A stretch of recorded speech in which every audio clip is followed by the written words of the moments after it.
தேமுதிக தலைமை பொதுக்குழு உறுப்பினர் டில்லி பாபு தாயார் நினைவு நாளை முன்னிட்டு காலை சிற்றுண்டி வழங்கும் நிகழ்ச்சி நடைபெற்றது.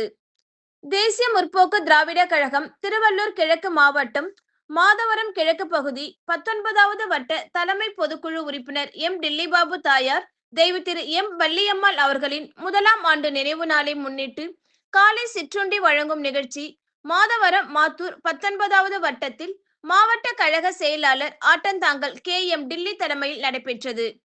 மாவட்ட துணை செயலாளர் ரா சிங்காரம் வரவேற்புரை நிகழ்த்தினார். 19வது வட்ட செயலாளர் சுரேஷ்குமார் முன்னிலை வகித்தார். தலைமை பொதுக்குழு உறுப்பினர் எம் டில்லி பாபு நிகழ்ச்சி ஏற்பாட்டில் நடைபெற்ற இந்நிகழ்ச்சியில் முன்னதாக தெய்வ திரு வள்ளியம்மாள் திருவுருவ படத்திற்கு மலர் தூவி மரியாதை செய்யப்பட்டது.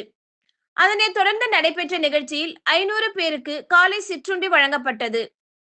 இந்நிகழ்ச்சியில் மாவட்ட இளைஞரணி செயலாளர் செல்வகுமார், புழல் நாகராஜ், லக்ஷ்மணன், சரவணன், ஸ்மைல் ரஞ்சித், மணிகண்டன், 19வது வட்ட அவைத் தலைவர் ராமகிருஷ்ணன், வட்ட பொருளாளர் சரவணன், வட்ட துணை செயலாளர் ராதாகிருஷ்ணன், வீரா, விஜி, மாதவரம் கிழக்கு பகுதி பொறுப்பாளர்கள் ஆர் வெங்கடேசன், குட்டி முனுசாமி, திருப்பதி, ஜெயக்குமார் உள்ளிட்ட தேமுதிக நிர்வாகிகள் ஏராளமானோர் கலந்து கொண்டனர்.